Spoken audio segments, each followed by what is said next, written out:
Well, hello everyone, and welcome to the Wellbeing Session. Something has happened as we've come out here, and we don't have everyone we should, but just wait. I think Allegra's joining. Hi, Allegra, welcome. I will now step aside over to you. Hi, everyone. I'm going to be facilitating this session about wellness. And first up is going to be Amelia Nagoski. Amelia Nagoski, DMA, is an unruly, outspoken, bossy conductor and co-author of the New York Times best-selling book Burnout, a feminist book about stress. Her title is Burnout Prevention for Conductors and Their Ensembles. And briefly, using the science of stress, she's going to help us explore solutions to reduce the impact of stress on the bodies of musicians, which is good for us and even better for our art. So without further ado, Amelia, take it away. Hello, yes, I'm going to share my screen while I tell you that my name is Amelia Nagoski, and I'm a conductor who became an expert in burnout. And sometimes journalists ask me, how did you become an expert in burnout and stress? And the answer is necessity, of course. I doubt that any of you are wondering why I needed to become an expert in stress. You're probably just wondering, where did I find the time? And the answer to that is that I had help. I have an identical twin sister who has a PhD in health sciences and already had written a New York Times bestselling book. And I don't have time for the charming story about how it happened, but we ended up writing a book together. And what the science said as we were doing the research on how to, prevent and cure burnout is that the answer is doing things together. So that's what the book is about, and it's how we wrote it. So in the interest of understanding that, the TLDR in this whole session is the cure for burnout is not self-care. It's not bubble baths or manicures or sleeping late on a Saturday morning. The cure for burnout is all of us caring for each other. So I want to actually make this session somewhat meta and have you experience the things that I'm talking about while I'm talking about them. So if there's ever a time when you would sit on the internet and chat with strangers while someone's doing a talk, let this be the time. I'm going to ask that you use the Q&A feature. I have asked as a disability accommodation that I will not take live questions, but I will take questions from the Q&A. And I love the upvote feature. So if a conversation over there could go, I think that'll be good for you, and you might experience the benefit of social connection, which is a well-established evidence-based intervention for stress reduction. So upvote whatever you want me to talk about, and I think that's how Allegra's going to pick questions. And, be nice to each other, and I go by she, her pronouns if you want to refer to me in the third person. On to the science. Burnout. Burnout was a term originally used officially in psychology research by Herbert Freudenberger, who was tasked with examining air traffic controllers to find out why they were dropping like flies. Emily and I use a more casual definition in our book, but Freudenberger identified 3 characteristics: emotional exhaustion, depersonalization, decreased sense of accomplishment, and really the only thing on this slide that matters is emotional exhaustion, because that's all we have time to talk about today. So, continuing to define our terms, what's an emotion and how do you exhaust it? Emotions are physiological responses. That is to say, they're cycles that happen in your body. And there are 3 levels. Well, it has a beginning, a middle, and an end. And the first beginning part is arousal. When your nervous system comes in contact with a stimulus, it is going to release a certain combination of neurotransmitters and electrical signals. So say, delicious food hits your olfactory cells and they go, hey brain, let out these particular hormones and electrical signals. And the second is display, which can happen below the level of conscious awareness, or it can leak into the level where we are aware of it consciously. So in the case of delicious food, one of the reactions from those chemicals and electrical signals is your stomach might produce more acid, and you might not be aware of that. But another thing that might happen is that your mouth might produce more saliva, and you may be aware of that consciously, but you didn't make it happen consciously. All that stuff happened below the level of conscious awareness, and this is the level where it might start to leak into consciousness, where we're like, oh yeah, I noticed a thing happened. That's our organ systems responding to the nervous system. And then finally, maybe the last 20% of what we call an emotion is the state where we actually can recognize consciously, oh, I feel a thing, such as hungry, And you are like, yes, I'm salivating. I smell delicious food. My body is ready to eat food. And then we go eat food. Or we think that smells delicious, but I'm full now. And we don't eat food because sometimes our bodies prepare us for stuff we're not actually going to do or don't want to do. And that's normal. So I mentioned that they're cycles, right? So the metaphor here that helps me is that emotions are tunnels. You have to find your way all the way through the darkness to get to the light at the end. And then how you exhaust an emotion is by getting stuck in the tunnel, which, great metaphor, but I want the science. Tell me how this works. So we talked about hunger as an emotion with a cycle. The stress response cycle is another emotion. It works the same way. We perceive a stimulus, in this case, imagining ourselves back in the environment of evolutionary adaptiveness. We see the animal responsible for killing more humans on the planet, except for other humans. And it's coming right at you. Oh, this huge hippo, what's going to happen? Your nervous system perceives this threat, and it pours your bloodstream with a flood of glucocorticoids and adrenaline and cortisol and electrical signals that tell multiple organ systems in your body to do a thing. Ones that we might be consciously aware of are circulatory system. We can feel our heart pounding. We can feel our skin changing temperature as the blood recedes from the surface to protect us from bleeding if we get cut. We feel our breath getting deeper. We're consciously aware of that level of display. There are also things going on that are definitely below the level of conscious awareness or not. Like, for example, your reproductive system knows that babies do not matter if you get smushed by a hippo. So your reproductive system's like, I'm gonna get out the way. Same thing with your immune system. Getting malaria won't matter if you get smushed by this hippopotamus. So goodbye, immune system. So what this is all preparing you to do is to spend all your energy on fight or flight, so that you can run and leap and climb and jump and crawl into the safe harbor of the shelter of the rock. And you're hiding, breathing, and exhausted, looking around like, where's the hippo? And you can see the hippo has gotten distracted by a lady hippo, and he's walking away. And you are safe. You're safe. Your life has been saved. You are glad to be alive. The sun seems to shine a little brighter. You love your friends and family. And that is the complete stress response cycle. How do you exhaust an emotion? You get stuck in the tunnel. So these days we are hardly ever chased by hippos. Instead, the things that cause us stress are things that require us not fight or flight, but to stand in line and fill out papers and vote, and things that our body does not recognize as achieving safety. Our body speaks the language of fight or flight. It doesn't speak the language of legislation, even though that's the thing that's going to keep us safe from, the primary stressor for all of us is the white supremacist, cis heteronormative, exploitative, late capitalist patriarchy, which I'm going to call the whoosh-nelp, just for time's sake. It takes a long time to say. So here's the whoosh-nelp, and our body goes, that's a threat, and floods us with all of the neurotransmitters and the electrical signals. And the whoosh-nelp says, nope, fight or flight, not going to solve this problem. We need you to be polite and to stay in your place, and please, no. So this is how we get stuck.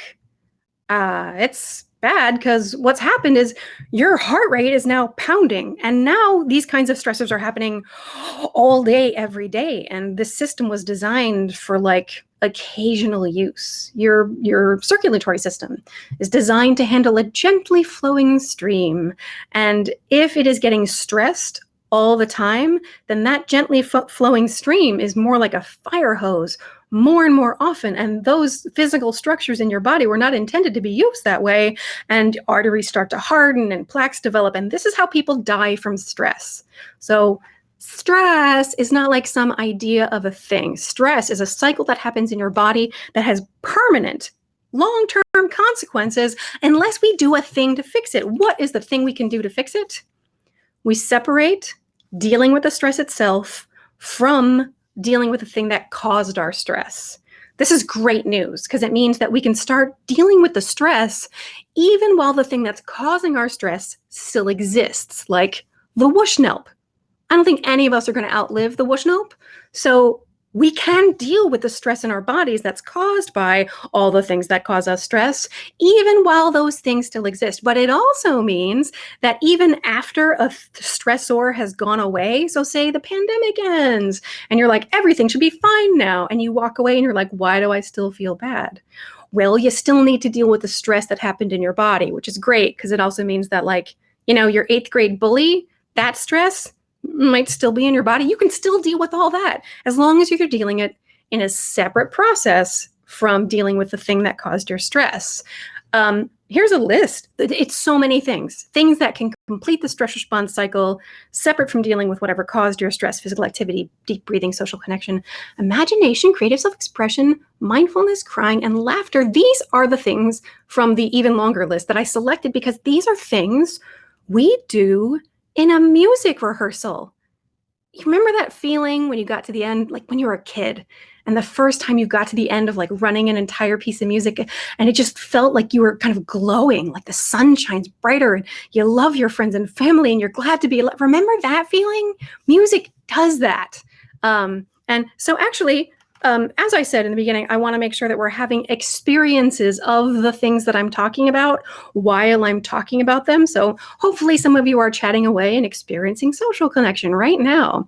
I also want to share some creative self-expression by sharing a song that I wrote in order to help me deal with some of my difficult feelings during the pandemic.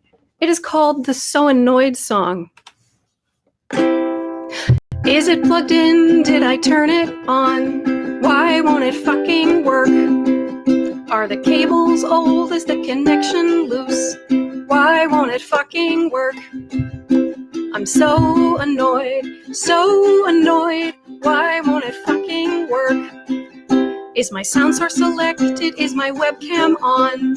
Why won't it fucking work? Did I join with audio or click on mute? Why won't it fucking work? Oh yeah, I'm so annoyed, so annoyed. Why won't it fucking work? Every time I think I know what to do, it never fucking works. I reset what I expect, then something new goes wrong. It never fucking works. Still I try, someday I'll make it work. That song is based on a true story. So I don't know about you, but I feel a little lighter than I did before I started singing that song, because music has that power to just like move us out of one brain state and into another. So why aren't musicians like the least stressed people in the world? If we make music most days, shouldn't that be enough? No, turns out there's reasons why musicians have some disadvantages when they experience stress. One could possibly be the neurological differences between like conservatory trained musicians. I encourage you to go watch like every Oliver Sacks documentary ever, and they talk about the neurological differences between musicians and normal folks. The other is that creative self-expression begins in our childhood as this means of stress release and completing the cycle. And as we become trained musicians and the thing that feeds our soul starts to put food on our table, our relationship with it changes. And then we've got feelings about that, like, oh, I'm not inspired anymore. Should I quit? Am I not good? They're unnecessary feelings. It's totally normal for this change to happen, but it's a thing that interferes with us. And then there's just the lifestyle differences of, being a musician is a weird life. And the Wushnelp is the foundation of classical music in particular. The schedule and the job insecurity and sexism come from a survey of British musicians where they found 70% of British musicians experience mental illness. And that's a problem. Why? Well, we're dealing with all that stuff in addition to the same Wushnelp that everybody else does. So for example, like I was told in undergrad, well, sopranos are a dime a dozen. So like we have to compete to get our place. And it's actually part of the construct of the Wushnelp includes this exploitative notion that it's not safe to challenge the Wushnelp. So you think like, okay, yeah, I disagree with all the programming of all white men, but I'm not going to say anything because I really want that gig. Or I know that guy's a sexual predator, but he didn't hurt me. So I need his recommendation, so I'm not going to say anything. Because we fear we will be punished by the Bushnelp if we care for ourselves and for each other the way that our instincts might tell us to do. That's a problem, because there is no self-care. There's no bubble bath in the world that's going to cure any of that. So I'd like to offer a different way to consider it that is not inspired by the Bushnelp. When you see these slides like this where it's just great big giant text, these are quotes from my book. When you think you need more grit, what you actually need is help. And when you think you need more persistence, what you actually need is kindness, which also means that when you think someone else needs more grit, what they actually need is help. And when you think they need more persistence, what they actually need is kindness, because the cure for burnout is not self-care. The cure for burnout is all of us caring for each other. The science says so. But I'm going to go back to using a metaphor now. It's going to be one of kind of injury and wounds, because the Bushnelp stabs us. It creates wounds in us, all of us. So the first thing we as conductors need to do is make sure that we are not perpetuating those wounds and also not perpetrating those wounds on our performers. So we want to minimize the influence of the Bushnelp in your rehearsal by educating yourself about social justice issues, and most importantly of all, heal your own wounds from the Bushnelp. You definitely have wounds from the Bushnelp. We all do. I don't care how rich and thin and white and cis and male you are, you still have been wounded by the Bushnelp. And if you're like, wait a minute, have I really? Which is what I thought. I was like, no, I don't have any Bushnelp wounds. I'm fine. Remember that slide back before where 80% of emotion is below the level of conscious awareness? If you spend some time looking at your subconscious, you might discover some stuff. And because I want to give you experiences of the things I'm talking about while I'm talking about them, I'm going to give you a little experience of that right now. This is just a thought experiment, and it's not serious, and nobody take it personally, but I'm just as a little experience. I invite everyone to think about an academic conference from the perspective of someone who is autistic, especially on like a rigid platform like this with nice, structured sections where everything has a different purpose.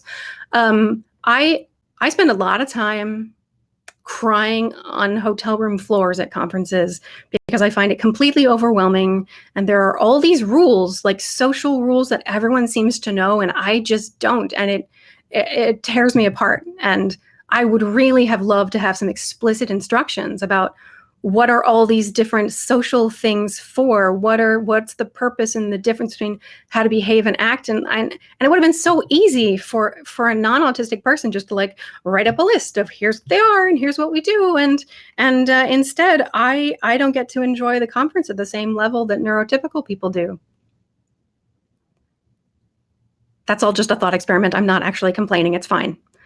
But your body might just cringe away from a statement like that and say, oh, did she just call me ableist? Because I've never Of course, neurotypical people have no reason to think about what autistic people experience. We're like 2% of the population. Why would you ever do that?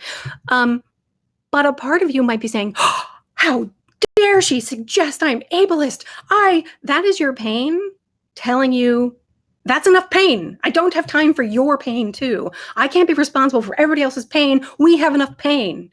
Or your pain is telling you, oh, you are ableist. You did an ableism and you're an ableist bad person. And that's your pain just sucking more pain into you because you've been taught that pain is your default state. So you're not ableist. It's fine. This is just a thought experiment, but to feel some feelings and notice stuff comes up that maybe you were not consciously aware of. Here's a worst case scenario when we go down that road. J.K. Rowling wrote an essay last summer saying that she had trauma and pain, and therefore trans people should not be allowed to pee in the stall next to her in the bathroom. And it won like a big award, and like No, yeah, it's incorrect. The essay is full of factual errors and like argumentative flaws. So I just FYI, trans people require government protections in order to experience the same level of safety that cis people take for granted. And yes, trans-exclusive radical feminism is bigotry. TERFs are bigots because that perspective relies on fear that is felt especially by women, cis women, in order to exclude other oppressed people from getting civil rights. That's bigotry, right? So if we're having feelings, or if you're just curious about learning more, like I'm suggesting, Natalie Wynn has a YouTube channel called ContraPoints. She's a philosopher and a competent musician, and also very entertaining.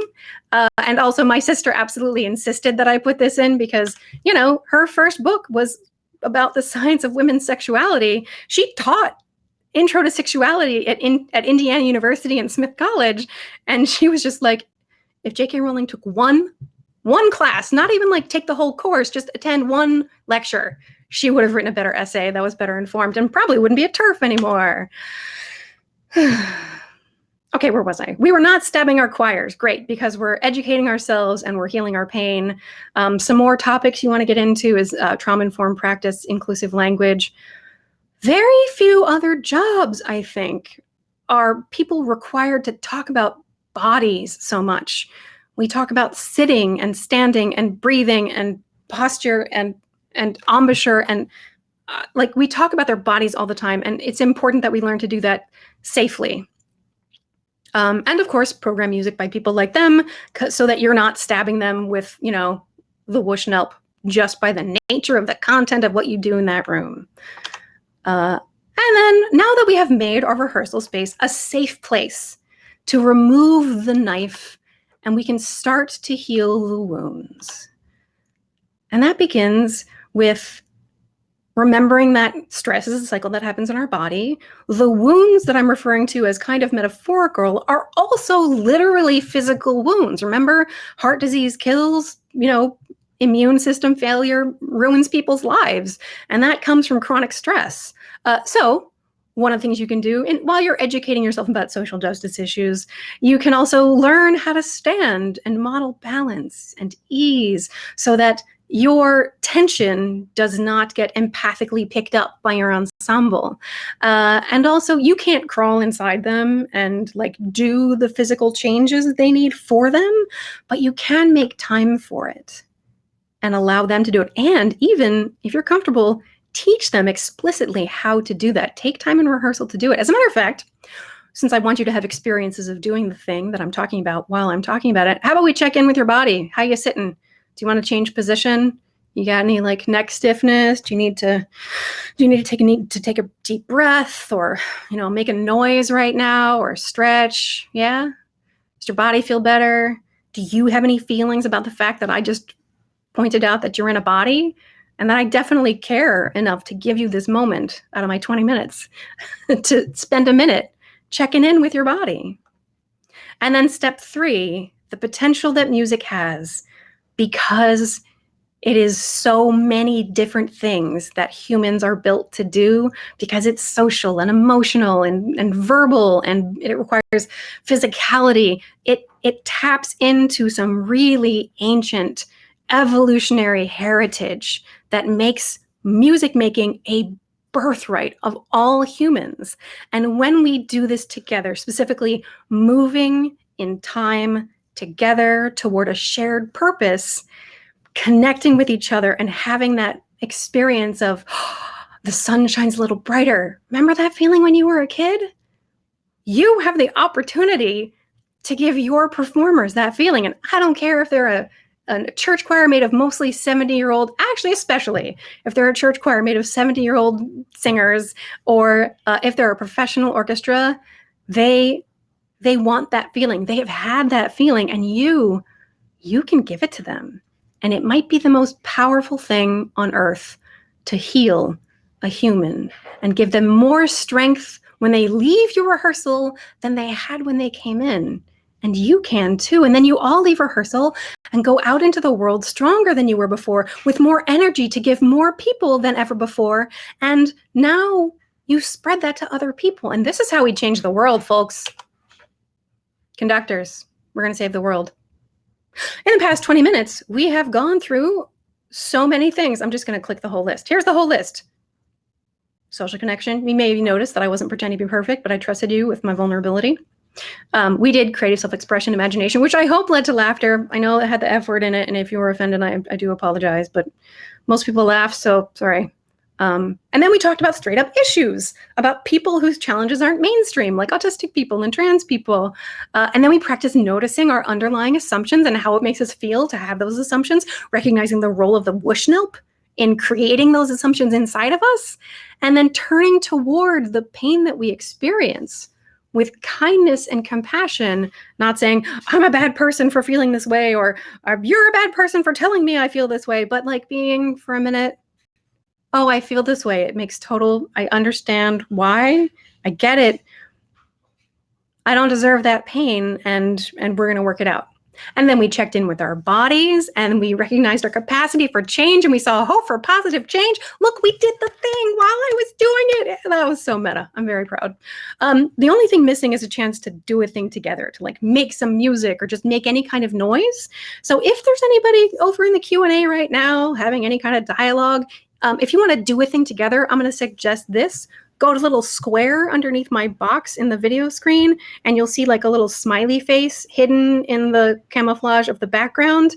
And if you click on the smiley face, it'll give you some options. So I suggest, how about as an active thing we can do together, just click on some blue hearts and just all make blue hearts together to show that we care and to send some care into the world. Yeah, I care. I care. This is not like love for me, right? This is just, I care. I'm sharing my caring. Look at all the people sharing their caring. I hope this is happening. I can't see the screen, but like, yeah, you've been getting those blue hearts all the way through. Okay, great. So like that act of I made hearts and she made hearts and they made hearts and we all did this together. We created a moment together.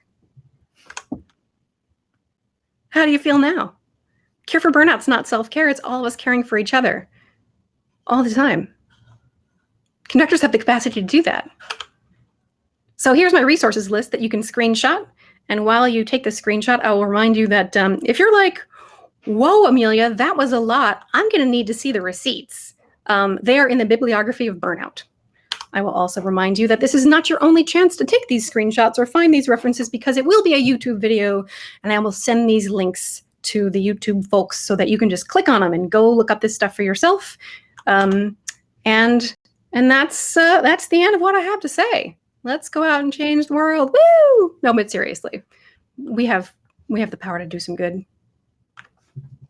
So Amelia, we do have one question from David in the chat, and it's kind of a slightly different phrasing to one that I had. David says, if you're giving compassion to your singers, how do you recharge yourself when stressed? Oh! And my question was, what do you do if you don't trust that after you take care of others, anybody will take care of you? I think those are kind of related questions, especially with a power dynamic in an ensemble. I don't really want my college students taking care of me in certain ways. No, absolutely not. No. In that kind of relationship, there is a thing. And yes, it is true that caring can be exhausting. So now I'm going to refer you to one of the books on the list, which was Down Girl, The Logic of Misogyny by another philosopher named Kate Mann. In it, she posits a world where there are two kinds of people, human beings and human givers. Human beings have a moral obligation to be, live, and express their humanity, and they are entitled to take whatever resource they need in order to achieve that. And then there's the human givers, who have a moral obligation to give everything they have to the human beings. And it's in a book called Down Girl, The Logic of Misogyny. So which one do you think the women are? This is a cartoon black and white version. This is, it's an exaggeration of things. But absolutely, in the conductor choir relationship, there's a power dynamic.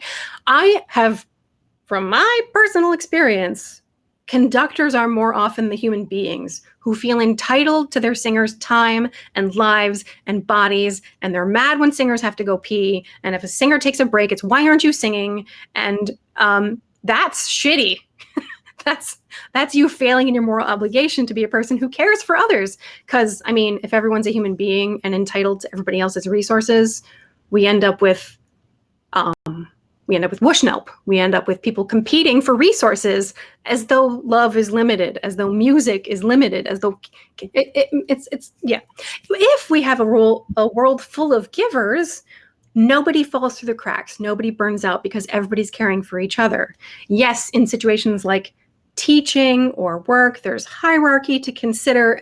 But if you just remember that it's your moral obligation to care for others, I'm still sharing my screen, I apologize, to care for others, then no one slips through the cracks. And if you feel like there's no one, it is true, this is chapter 6, I think, in the book, the only way to make this happen is to surround yourself with a bubble of love, of people who care about your well-being as much as you care about theirs. And if you're like, well, I don't really have anybody like that in my life, then I'm going to tell you this story.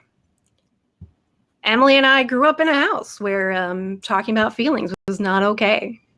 And we grew up and really had not much to do with each other at all. And then we started talking as adults, and then we started writing the book and reading the research that said we're not built to do big things alone, we're built to do them together, that really the only thing that will cure burnout is connection. And we started breaking down these decades-old barriers and discovering, like, we didn't think there was anybody in the bubble, but look, there was somebody right there, right on the other side of that wall, who was just as desperate as we were to take down that wall and create a bubble. And once, it was hard and it was awkward. It was hard and awkward. But now we have each other as sisters, which we never did until our mid-30s, right? So there is someone near you who is longing for connection as much as you are. Find them and take that risk. Be the vulnerable one who reaches out and says, I think we can be closer. I think we can do the thing. Did I answer the question? Yeah, I think you did. And we are at time, but since there's another question from David, who is the person who's supposed to be presenting. David, you can turn on your camera if you want here. There's another follow-up question from David that says, classical musicians are often drawn in because they are introverts, but when they get good, they have to, or sometimes not, they have to face public exposure in performance, which means they cannot hide. Do you agree that that is a source of a lot of the particular, he says, a lot of these problems? I think, the stress of being a musician. Yeah. So does this mean like doing publicity and interviews and stuff, or just the I think you have that on the brain because you had a New York best-selling book, but I think we're thinking performances. The act of performing can be very stressful, especially for somebody shy. Yeah.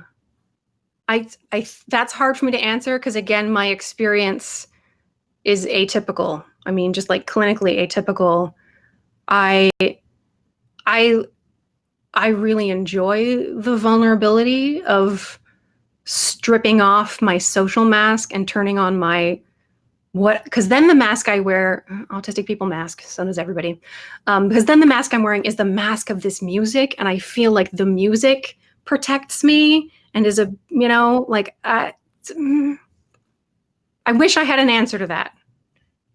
But I think in the end, like, if that's really hard for you and it takes you a lot of spoons to stand on stage and do that, then a lot of people have jobs that they feel very stressed out about. But if you then go home to a bubble of family who protect you and tell you that you're okay and that everything is safe, and you can remind yourself of that truth someplace else, it can balance out.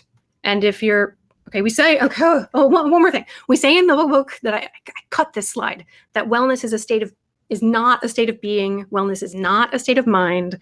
Wellness is a state of action, the freedom to oscillate through all the cycles of being human. So you don't have to feel great all the time. You don't have to be comfortable all the time. You probably don't want to be comfortable all the time, because if nothing ever happens to you, then nothing ever happens to you. So oscillating through stressful situation into calm, loving, supportive, warm situation is a healthy way to exist. Does that help? Yeah, and actually, Itani had a nice comment too, that the rituals that surround our concert performances are a way that I it cut the helps slide turn the about concert ritual and play. itself into a stress relieving situation. Yes, I cut the slide about ritual and play.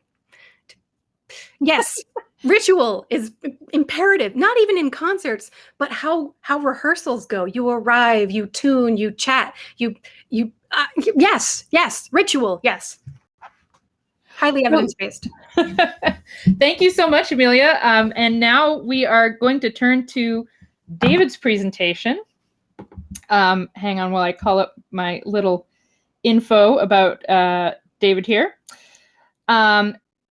David Allenson is a freelance conductor who loves Tallis Victoria and the Archers. He believes rehearsals matter more than performances, something I agree with greatly. His presentation is called Belonging Without Believing, Musical Holidays in Hallowed Places. And he's going to answer the questions, in a secular world, how does a residential week of sacred polyphony become for many singers a spiritual experience? And what should the music director do in this situation? Thanks, David.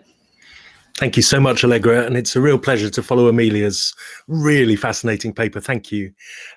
This is going to be a bit of a word soup, I think, because the ideas are still forming. But I'd be very interested in any comments and feedback, and I will come back and watch the video for if anything comes up in the questions. Yeah, so I'm very grateful to be speaking in a conference with conductors, because often we're a bit lonesome conductors, I think. We're often with lots of people, but slightly separate from them in our authority role, if we're allowed to have such a thing. So I'm finding this thought-provoking and inspiring. So I'm a freelance now as a conductor and singer, but I've got years of university teaching behind me. And with perfect timing, I went freelance in September 2019 from a full-time university post, and then filled my diary for last year and this with workshop weeks and weekends, residential summer schools in UK and Europe. And then, of course, they were all cancelled. So the first thing really is to say that the pandemic has had an effect on this paper, in as much as I was going to be collaborating with an American music therapist, an assistant professor who would have come and been with me as a person gathering more objective data, quantitative data. What I have today is qualitative data and lots, I hope, of ideas. But we really need, so I'm apologizing in advance, we really need, I think, some more hard data to talk about, because someone disinterested who isn't the conductor figure gathering that data in the situation where I'm leading a week is going to be a very important witness to what's going on, and a more dispassionate person. But anyway, I suppose the themes I'm looking at are about belonging and connectedness, and the ways in which singing together is actually, or can be, a medium for constructing and reshaping and realizing personal identity, encountering something of the spiritual, and that this is happening, I think, on a personal and interior level within a group, while the ostensible business of rehearsal, getting everyone sat down, paying attention, tuning, ensemble, texture, balance, is continuing on an outward parallel track, as it were, to what's going on inside people. And I'm interested really in that. I think often we don't interrogate how we're coming over and what's going on in the people we're conducting. So it happens that the medium is Renaissance polyphony for me, self-sufficient a cappella textures that, which obviously are settings of sacred works for liturgical and devotional purposes, generally for the Catholic Church in the 16th century. These are elite pieces of art written to adorn cathedrals and courts and chapels in centers of power, up to the Vatican itself. And this paper, I suppose, is an attempt, or the beginning, of trying to frame a sustainable alternative leadership model for workshops as well. Because as in the earlier sessions, I'm quite uncomfortable with the dictator method, or vestiges of that, command front conducting that we were talking about. But it's also about looking for integrity in handling this beautiful musical material that we're privileged to work with, and being resilient in responding as a conductor to what singers create artistically and emotionally, because I don't know about others watching, but sometimes, and especially on a week-long summer school, the amount of emotion which is released from singers who will come and tell you extraordinary things and unburden themselves, partly as a result, I think, of being that you are a projection place for their emotions, can be both a privilege and also rather overwhelming. But I do think that preparing a workshop or running a summer school week is really different to running a concert. And I think in those cases, the conductor can become a sort of teacher, a sort of exemplar, sure, but also a collaborator, an energizer, because the process is so much less goal driven. We're not striving towards that moment of concert exposure and judgment, but what we're looking for are moments really where we can challenge ourselves. We can explore repertoire, techniques, our purpose and attitude actually to singers. One of the things I've become very, very interested in is encouraging singers to feel a sense of making together in the moment, and regarding music making as a form of play together. So if you know the Wallace and Gromit films, you know the train track in the chase is put down just in front of the locomotive. One of my ideas there would be that we are raveling meaning together, and we're making the music as if we're thinking for the first time of this. And this means, I think, from a conductor's point of view, steering a really hard line between a difficult line between imposing a sense of order and purpose and energy and focus, and permitting this sense that music is a process that we're making together, an ideal that music has become this act rather than a text. So it's not a fixed thing that we're trying to recreate. It's a thing we're making in the moment together, with this ethos of reciprocity in the room, of acceptance of what people bring, and exploration. So this means to some extent yielding power while yet remaining the guiding person. I struggle with this immensely because I'm very aware of the tyranny that can be created by the conductor, but I'm also very aware that singers don't come to have their time wasted, and they need direction and inspiration and energy, and that's what you're paid to do as an expert in the room. So how do you balance these roles? My curiosity then is about making this less goal orientated and looking at what happens to the singers. There's a whole other paper, I think, which I could perhaps write about in a confessional mode, about what happens inside the conductor. And that would be highly subjective and unscientific. Moments of where you feel like you're lifted out of your shoes, the moments of transfiguration and flow where you forget yourself and feel so in the music that these things happen to you a few times in your life and then sustain you through dozens of very ordinary moments in rehearsal, because there's a flame there, that you've experienced it. But that's another paper. What's also weird, I think, is to be using Renaissance polyphony as the medium for this experiment, because after all, this was music designed to be sung by small groups of professional singers in confined spaces for ritual and liturgical reasons. And here we are, a big mixed gender group of people from all walks of life, all countries, all mixing up as a scratch group and deciding that we're going to take that precious vase out of its cabinet and play with it and use it as a medium for creative exploration. I actually don't feel that bad about it, because I think that the music will survive impervious to what we do. And actually, the prizes to be won through this creative exploration are very great. And to some extent, I've noticed that the spiritual intention, the original liturgical or devotional intention, creates ripples in contemporary singers, even if they're highly agnostic or atheistical, and they're very suspicious of organized religion. Let me share a few slides. I'm going to play you actually a little bit of a group from 7 years ago now. As we sang together here we are, here's some slides. Let's see if this works. 7 years ago, gosh, in Assisi. I mean, what a privilege to be in the upper basilica in Assisi, where, of course, St. Francis lies in the tomb below. And let's just hear for a moment, I hope I've shared the audio, this group singing a motet to St. Francis on this hot August evening. I'll just play a few seconds.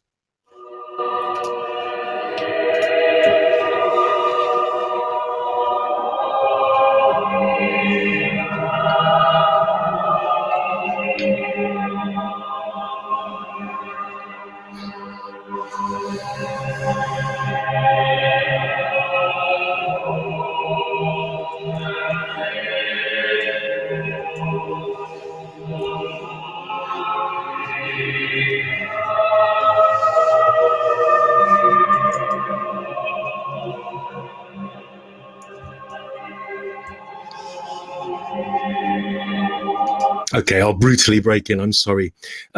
So after that performance, a lady in the group came up to me and she told me that exactly 10 years ago to the day, before that performance, she'd prayed at the tomb of St. Francis. She was suffering with what might have been terminal cancer.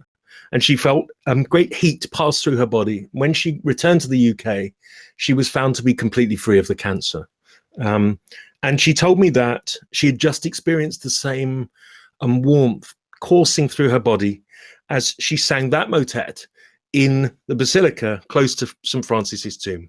Now, it's highly dramatic testimony. I don't really know what you do with it, particularly at the end of an exhausting week with a choir.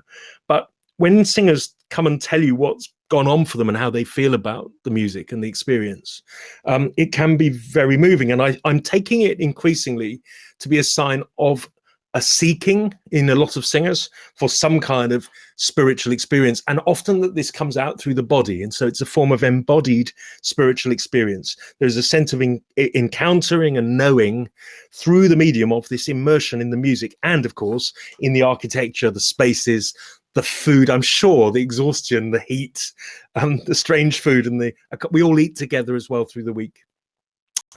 These are private and subjective processes that I think go on through the week in a group of up to 80 people in this case.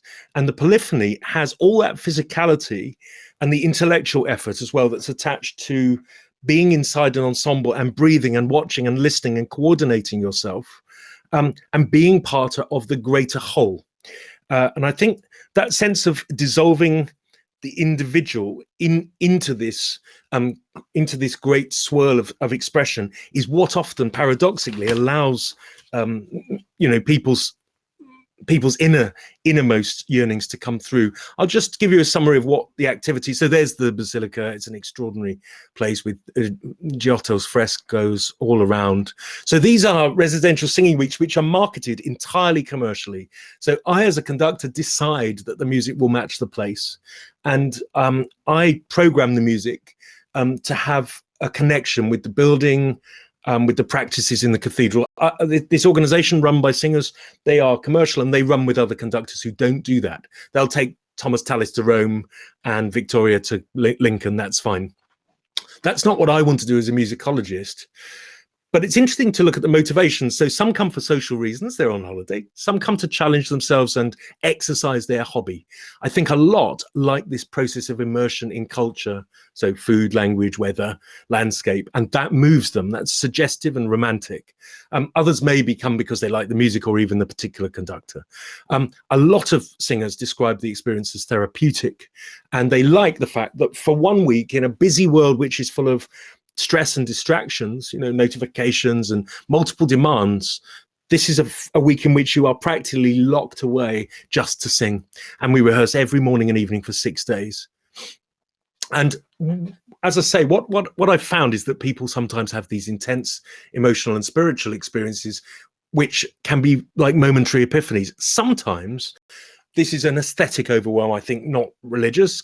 Goodness knows how I'm going to argue that distinction. But I think it is fair enough to say that there is a nowness about the experience, as sort of being completely in the flow, in the present. It's also interesting from the anecdotal evidence I'll show you that most of the people who come are on the liberal side and tend to be suspicious of the church, and very few have an explicitly religious or spiritual intention attached to the activity. So I've found that some do actually go through a period of prayer or meditation or readings each day, but most definitely do not, and have a lie-in extra bacon at the buffet and then some beers in the evening. And I think the other thing that's really interesting is I'd love to interrogate the ways in which singers anticipate what the thing will be like, then how they feel in the middle when they're, tired and a bit disappointed with themselves. Turns out they're not such a great sight reader. Turns out they get irritated by the person next to them. And then afterwards, when the whole thing takes on a golden glow of nostalgic memory. And this is the kind of activity. And it's at this week in Portugal that I took this very anecdotal survey. So I'll show you some of these in a minute. as for what it means to be a conductor in this context, I think it's rich in a privileged sense that you are in a place, extraordinary place, with these people who want to be there. It's an open goal, and then you're gifted with sometimes with these extraordinary insights, these biographies that people give you. Now, it means, I think, letting go of a lot of the training that one has as a performer or a musicologist. So perfectionism has to go, I think, in this place. Same, that sort of musical autonomy, that idea of score worship, that we need to honor the notes and make a structure, these ideologies which are all concealed often unconsciously inside what we do, you know, serving the composer's intention, the autonomy of the music, and this idea that the musical act has this symbolic or metaphorical and individualistic side, which I think often comes from a Protestant idea of that music is metaphorical. It's in the head, just as with religious thought, particularly after the 16th century, religion moves towards the word and individual comprehension of it, and it moves away from peasanty things like processions and mystery plays and meals eaten together, and we've come, I think, post-Enlightenment particularly, to deny the corporeal nature of spirituality, and I want to put that out there in a very I'm sure incompetent way, because I'm not a theologian, is that music is an embodied experience, and that spirituality can be an embodied a sensation, can be experienced in a bodily way.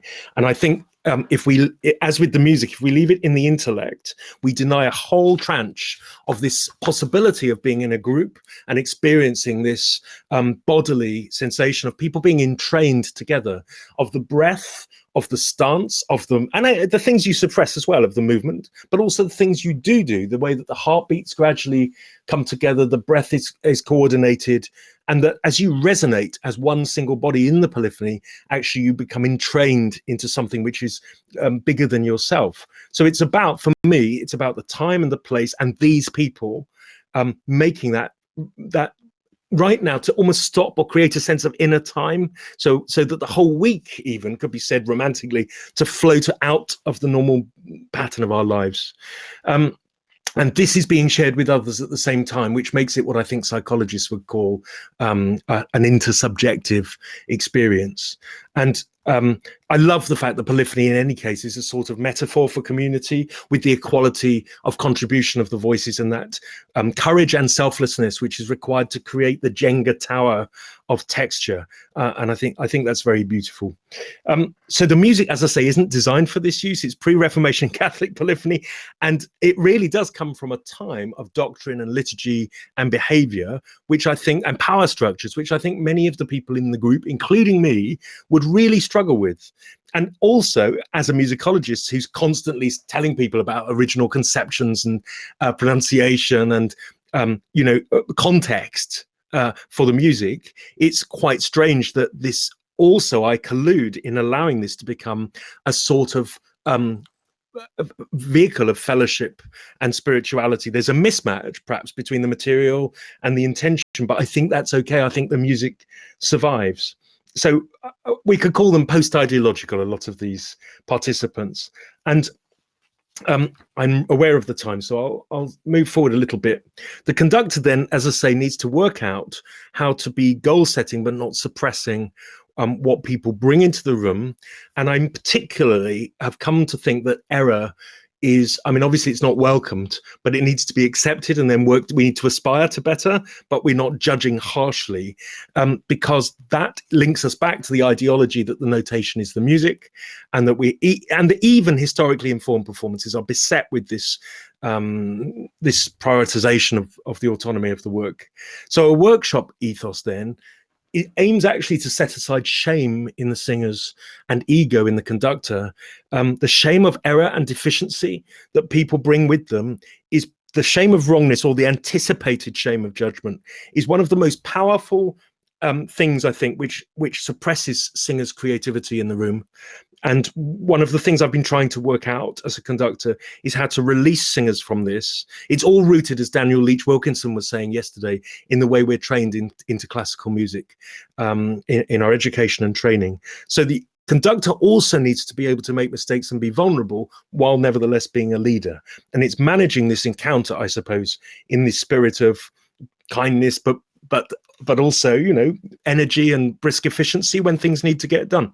So I've tried to say something about, I guess, what it's like to be a conductor on these arduous but wonderful weeks, and how it's useful to be conscious of ideologies of authority as one is working, which are located in oneself as the leader, but also in the notation, the composer, in the building we're going to sing in, all these things which can awe and subdue singers. But it's also a privilege to engage with that material. So it's balancing this. Also, singers bring, of course, preconceptions as well as their shame. They bring their oral memories of all the CDs they like, and then they realize they're not sounding like that. So let's focus on the singers a little bit as they're making their lattices. I'll just run some slides forward, and I'm sure in due course I might be interrupted. But I have this qualitative evidence, and I won't read every quotation, but in this course in Portugal, in Évora, in September 2018, I wrote a questionnaire which was certainly not ethically approved, but I did make it anonymous, and I did ask the responses to be handed to someone else, and I don't know who wrote each thing. And it was very interesting to me to see singers talking about spirituality and transcendence, and how, of course, they come to terms with the content of the music, even if they either don't embrace religion or actively dislike it.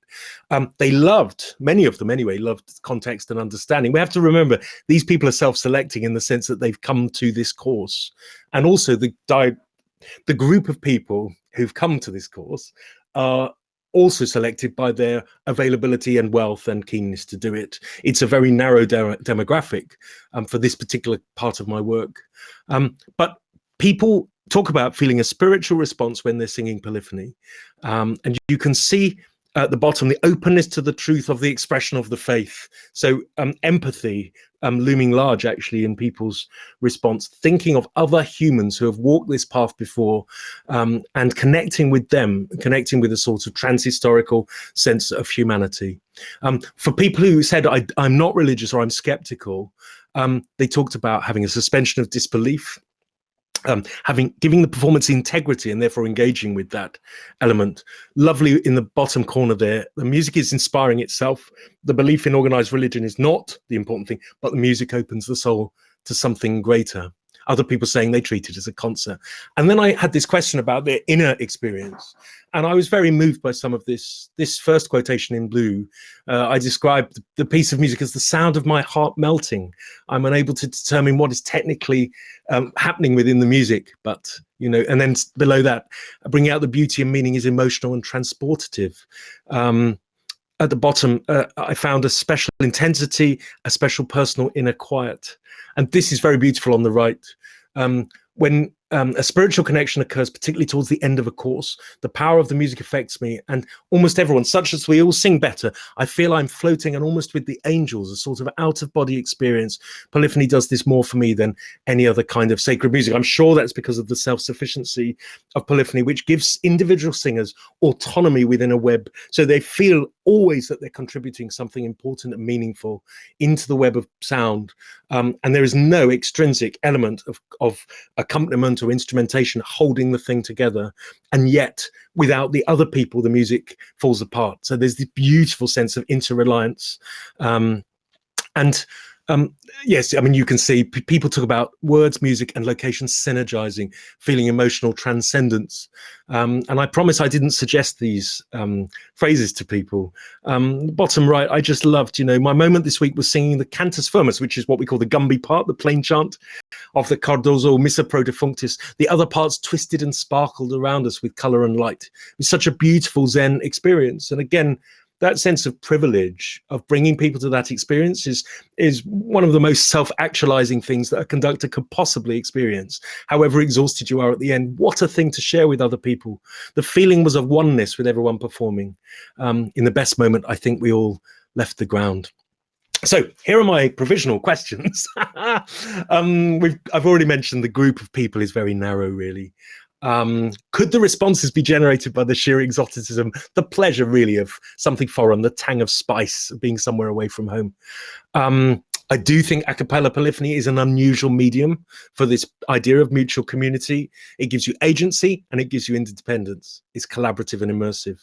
I think process rather than product is wonderful for amateur workshops because it takes all the pressure off and it encourages this sense of play and of making together. And instead of you must create X and not Y, it's what shall we make together? The facilitator, then the conductor, is rather than he or she is a bridging figure, a collaborator. And then we need to just make sure that we know that singers will be projecting onto the.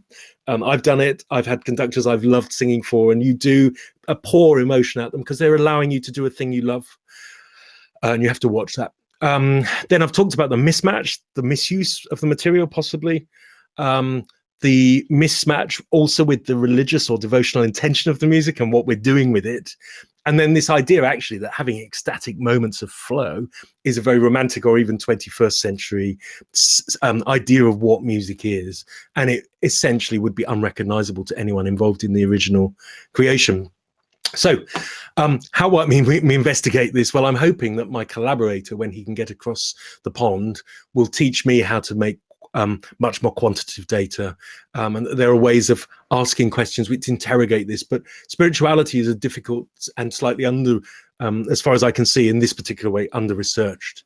The conductor cannot be responsible and cannot predict what will go on in singers, and to some extent you're not responsible for those responses and reactions, but they are running in this parallel narrative, this parallel stream with the outward logistical and artistic things that we get on with in a workshop.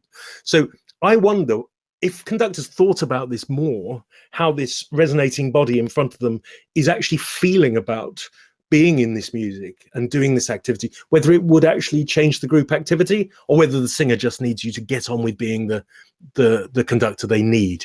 Are we comfortable with this? Do we want to know about these embodied experiential activities going on in singers? And of course, not in every singer. Some have absolutely nothing going on of this.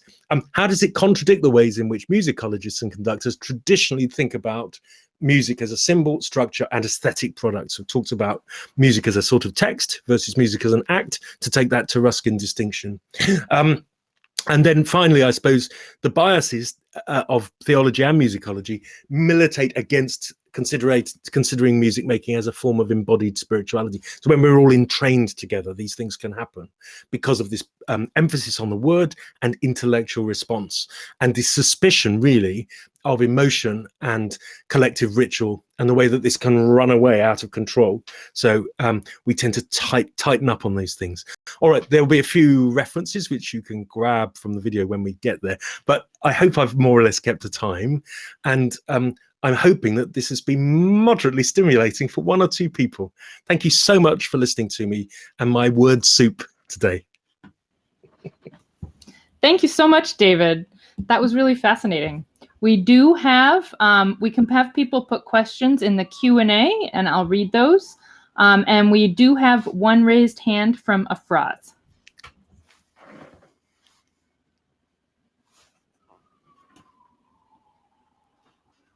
I don't know what to do about a raised hand. Afraz, can you? There we are. Okay. There he is. There we go. Okay. All right. That was really wonderful. Oh, bless you. Yeah, and you know, it's very interesting the way you frame your questions, because it makes me think of zikr, you know, of Sufi chanting. You know, the idea that the sheikh in the Western sense would be the conductor, but Yes. that each dervish, you know, has their own synchronous and asynchronous response to the zikr, to the chant. So everybody will be saying a word or a phrase over and over again, and the way that they go in and out of phase actually creates a sense of oneness. And I think that's really fascinating. And I observe the same sort of thing when like Buddhist monks are chanting together, you know, or even Tuvan throat singers, for example. You know, so yeah, I think studying spirituality through different traditions is really fascinating as a kind of way of diversifying the data pool as well, because There's so many. I mean, all the mystics, the Jewish mystics, the Christian mystics, and the Muslim mystics, so the Abrahamic faiths, they tend to have similar experiences when they talk about collective ritual, especially singing or chanting. Thank you so much. They're really suggestive ideas. I've noted a few down.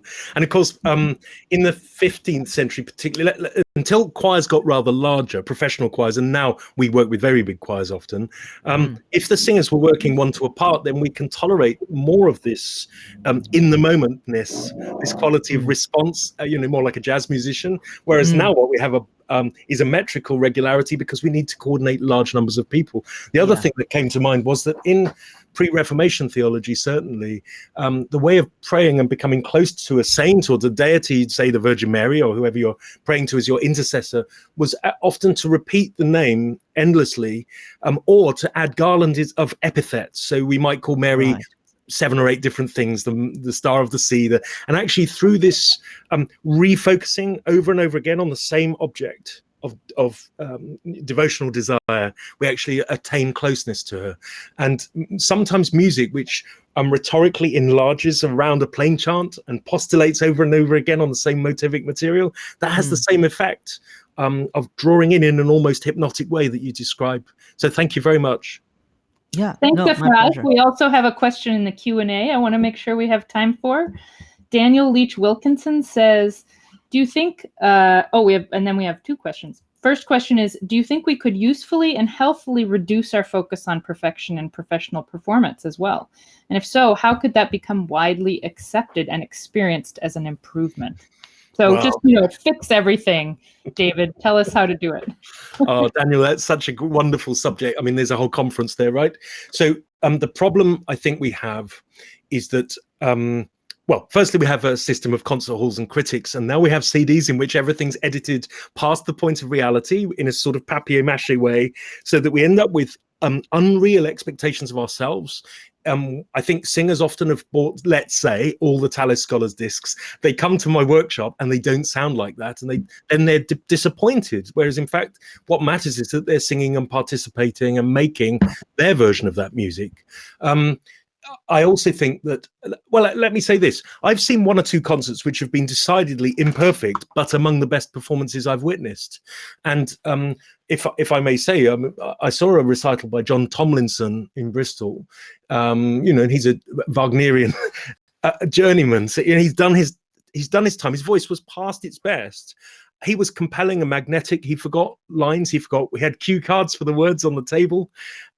He missed some of his cues. He was utterly magnetic. What dwelt in him was this compelling sense of being led by a vision that the performer inhabited entirely the music with conviction, not that everything was correct. And the problem lies, as you were saying yesterday, in the way we're taught music and in the way that we measure against the score the rightness of what someone is doing. And as someone who's examined university recitals, I used to be very careful to cycle my attention between the score, where yes, I needed to check that they were following the dynamics and the markings, between looking at the performer to look at their technique and their stage manner and so forth, and whether they could compel me and move me, and then sending my eyes away or closing my eyes to see if they could touch me as a human being. Because in a recital, what we needed was to make sure that we weren't sending out robots into the world, because there are enough reproductions of famous works already. What we want to do is be connected with and moved, because that is what music is. It is to be human in the moment together. And so, I mean, I just don't know how you elevate this when you have sniffy critics and the technology to create perfection. I don't know how you reverse engineer that. But I think the ideas of play and of making are very important, and conductors should try to cultivate that sense if they can. It means accepting imperfection. Yeah, if any of us figures it out, we have to make sure to share it with the others. We have another question from Carolyn. Do you think the symbology of the score and its level of complexity is connected to the level of gestural, emotional, and intellectual control intended by the composer? Wow.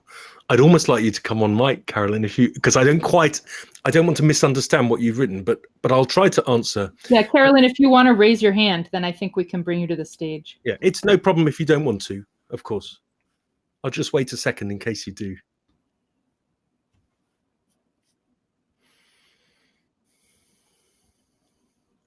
Okay, she's raised her hand. Brilliant. There we go. Hi, Yes. Karen. Thank you. That was probably as close as I'm going to get to any sort of clarity to what I was thinking.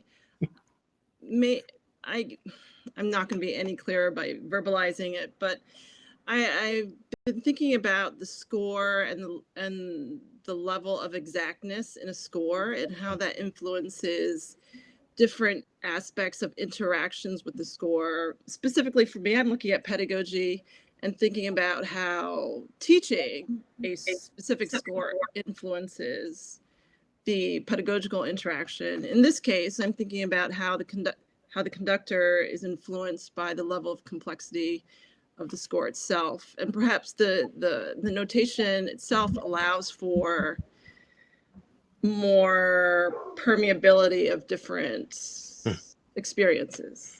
Thank you so much. I think you've basically crystallized your thought, and that was really helpful. I think certainly in this repertoire that I'm dealing with here, often you really are just giving a tactus, a heartbeat to the music, and just giving an ictus and a sense of propulsion and energy. So it's probably less complex than some later repertoires. But I think that what happens is the classically trained singers bring to score singing the same approach as if the music's from any period. So, and then the conductor, who is also trained in that way, because we're all living in the now in that tradition, also attempts to get everybody to sing in tune and on time in the same way. And that can actually deaden and tie down aspects of the music. I suppose for me, the secret has been through rhetoric and the idea that music is gesture in time and space. So that when singers make a phrase, what they need to do is untack that from the bar lines and the beats and actually think of it as a gesture which goes into the space, which has an emotional import attached. And the thing about polyphony is it's a series of songs which are all interwoven together in the different voice parts. So if everyone, they often struggle with it, but if everyone can buy into the idea of this rhetoric idea, in other words, that the music is going to persuade and move the hearer, then actually that gives you a different intention as you start and finish a phrase, because the music then is composed of a series of gossamer wisps of phrases which are overlaying each other, all with an emotional import. And it's then less important in the priority list that they were in time and in tune and coordinated.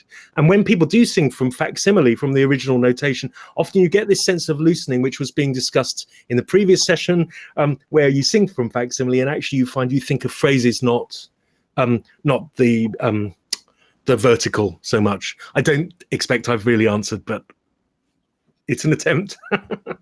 That's perfect. Bless you. David, do you ever in these workshops have them sing from part books or take away their bar lines? I've tried. I've found that this is something that also came up earlier, which is that particularly in British tradition, people's facility to sight read overtakes their musicianship. So you end up with people with their heads down going through the music as if the thing to do is to plow that furrow and get to the end. Whereas actually, if they were slightly less good at just singing the notes right, you could actually learn the music with those expressions and shapes instead of bypassing those expressive possibilities. So I have done workshops with facsimile. I find them very challenging to manage with large groups because so many people struggle with different things all at the same time that actually you end up with a bit of chaos. But it is worth it because there is an expressivity which emerges, which is different, and it's more about these phrases which are rhetorically full of import because the music has turned horizontal. It's worth it. Most of the attendees of these things are British? Mostly. I get there's some Danes, some Italians, some French. No, it's quite European actually. But it is a very narrow demographic because you have to be wealthy for this particular company because of the way they structure. They do a few scholarships, but they really push people into the restaurant and the hotel. Yeah. And what frustrates me then, of course, is that we're missing a whole tranche of people who could benefit from this. But as a freelance conductor, I don't have the apparatus to run all of that administration. But I do other kinds of work where people can come for £5 or £10 and do something in the UK. I'm very passionate about reaching different kinds of people with this stuff because I think it is for everybody who's interested. It's a treasure house. It's waiting for them. Awesome. Well, thank you very much, both to David and to Amelia. At this point, we have another raised hand, but I do want to mention that John has asked us to go over to the Zoom. So Afraz, if you just want to keep it to 30 seconds so that then we can go over to the Zoom. And just to warn everybody, you're going to be asked to turn on your camera so we can all take a picture. So if you need to run off to the bathroom and fix your hair, now's the time to do it. Afraz, you want to briefly wrap it up?